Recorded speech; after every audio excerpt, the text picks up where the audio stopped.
Olá, gente, boa noite. Então, atendendo a pedidos aqui, eu tô resumindo bastante, né, essa aula. Então, vou falar hoje sobre as fases da psicoterapia. Então, a princípio, nós já falamos, né, da identificação dos pensamentos automáticos, crenças intermediárias e crenças centrais. Depois disso, nós entramos, então, na questão da diferença das crenças centrais para os esquemas desadaptativos. Então, hoje, especificamente, a gente vai falar de como lidar com tudo isso, né? Com aquela identificação, né? Dessas cognições e, a partir daí, promovendo, então, uma modificação mais efetiva. Bom, então, quais são essas fases? A primeira fase da TCC, ela enfatiza a definição da estratégia de intervenção, ou seja, a conceitualização cognitiva do paciente e de seus problemas, a definição das metas terapêuticas e do planejamento do processo de intervenção. Então, isso a partir daquela conceitualização que nós já estamos vendo na outra disciplina de técnicas e intervenções e que eu vou explicar mais um pouco para vocês, né? De como que isso acontece, de como que nós fazemos tudo isso.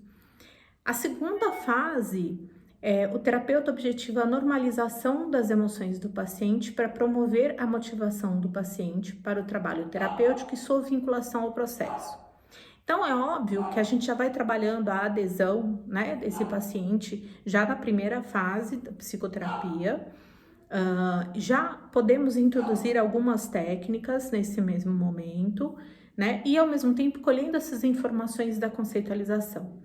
É importante a gente lembrar que todo esse processo ele é muito dinâmico e a partir de novas informações a gente pode no tempo todo modificar as nossas estratégias, né? Então existe um levantamento aí de hipóteses, isso tudo é feito junto com o nosso paciente e a partir disso nós vamos traçando então essas estratégias. Na terceira fase então da TCC, o terapeuta enfatiza a intervenção no nível estrutural, ou seja, o desafio das crenças e esquemas disfuncionais, objetivando promover a reestruturação cognitiva. Novamente, teoricamente está aqui bem definido, primeira, segunda, terceira, quarta fase e fase final. Porém, como eu já falei para vocês várias vezes, né, além de ser um processo dinâmico, essa reestruturação pode ocorrer antes, tá? Então, a partir do momento que você já pode trabalhar com algumas técnicas voltadas para aquelas hipóteses que são traçadas junto com o seu paciente, a gente também pode pensar que já houve uma reestruturação. Então, a pessoa já identificou as suas distorções cognitivas, já consegue questioná-las e invalidá-las, e aí, a partir disso, ela já pode sim lançar mão de estratégias para que haja essa modificação mais efetiva. Na quarta fase, então, é onde se promove, através de várias técnicas, a assimilação e generalização dos ganhos terapêuticos, bem como a prevenção de recaídas. Na quarta fase, normalmente é que a gente fala de valorização dos ganhos psicoterápicos, de valorização das estratégias que já foram adquiridas nesse processo. Então, tudo aquilo que foi feito, desde a primeira sessão, né, de você valorizar que aquela pessoa buscou ajuda, que ela está ali dentro de um processo de autoconhecimento, de reestruturação, né? A partir do momento em que ela já identifica, mesmo que ou ainda que com um grande sofrimento, né, as suas dificuldades, as suas limitações cognitivas, e a partir disso ela já trabalha com as suas modificações. Então, nessa quarta fase, é preciso que haja, sim, uma valorização e essa generalização que diz o quê? Né? Como o grande objetivo da TCC é fazer com que nós sejamos os nossos próprios terapeutas, porque os problemas podem, né, e vão surgir no decorrer da nossa vida. Então, o que que acontece? A gente vai trabalhar com o que especificamente?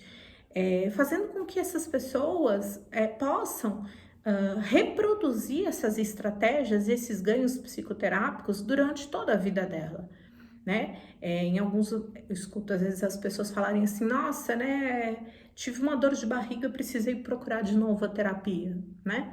Lógico que eu tô falando de forma figurada, mas É claro que a gente precisa identificar em alguns momentos, é necessário sim voltarmos a buscar ajuda, né? Voltarmos a trabalhar dentro de um processo psicoterápico. Mas também é claro que a gente nem sempre tem condições de fazer isso, ou que nem sempre é necessário, porque a gente já tem sim algumas estratégias para se lidar com aquele problema. Bom, então primeira, segunda, terceira, quarta fase e aí o término. Como seria esse término? Então, a terapia em seu formato semanal deve ser encerrada quando a maioria dos sintomas tiver sua intensidade reduzida significativamente, causando interferência mínima na rotina da vida do paciente. Ou seja, né, é aqui que é aquela grande questão, né, que muitas vezes a gente escuta, né, do preconceito com a TCC e de uma ignorância muito grande, que é dizer que a gente só trabalha com sintomas.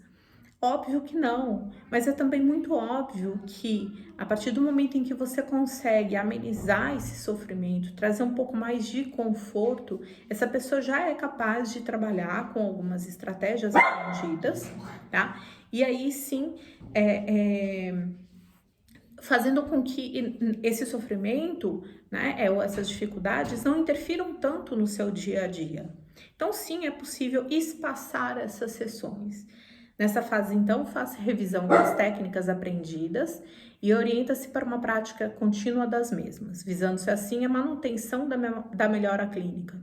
É óbvio que isso é muito reforçado também para que as pessoas precisam aprender, né, de que todos esses ganhos, eles são ganhos a partir do momento em que você treina essas estratégias, que você coloca em prática na sua vida, né? Não, eu dei uma relaxadinha e agora eu vou conseguir, eu vou ter uma recaída. Não, não é assim também. Mas a gente precisa compreender que todo aprendizado, né, para você andar de bicicleta, você precisa treinar.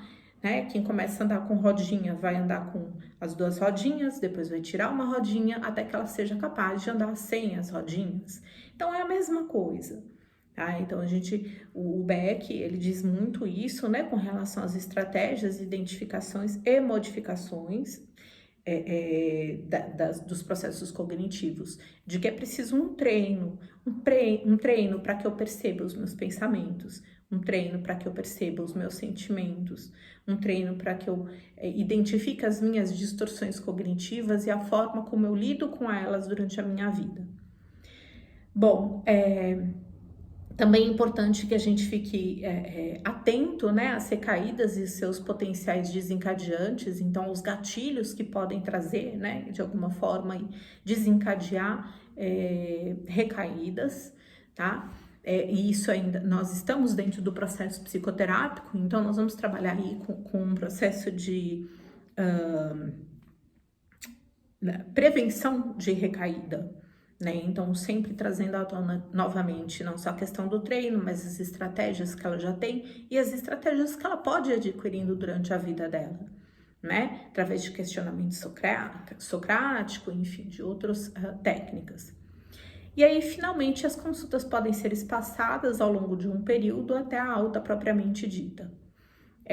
Também é preciso lembrar que muitas pessoas, a partir do momento em que elas já têm aquele conforto que eu falei, né, elas realmente acabam parando, né, o processo psicoterápico, mas quando há uma verdadeira adesão, quando você está inserido dentro daquele processo psicoterápico de autoconhecimento, isso não acontece, tá? Então, realmente, a gente consegue percorrer aí todas essas etapas da psicoterapia, né, cognitivo-comportamental, e chegar, assim, num processo de alta. Eu acho importante dizer também que, e com certeza depois pessoalmente vou tocar novamente nesse assunto, do quanto, às vezes, eu vejo profissionais, né, da TCC, então psicólogos que já estão formados ou trabalhando, se especializando em terapia cognitivo-comportamental, é preciso que se fique atento ao seu processo ao seu processo pessoal, porque é difícil você, depois, né, desse processo todo de adesão, de empatia, você dar alta para essa pessoa, né? E realmente identificar aquele momento onde você tá quase como uma muleta para aquela pessoa. Então, isso é muito importante, né? Senão a gente foge do objetivo principal, né, da psicoterapia, que seria, né, esse entendimento de que você pode ser, sim, o seu próprio terapeuta, e acaba sendo uma muleta para essa pessoa, enfim, ela já não consegue ter suas habilidades cada vez mais desenvolvidas, muito pelo contrário, né, ela acaba se acomodando, ok? Eu não vou me estender muito, então, em seguida eu vou enviar a atividade de fixação para vocês, tá bom? Espero que vocês estejam bem, né, e mais adaptados aí a esse novo modelo que a gente está trabalhando agora, tá bom? Um beijo para vocês.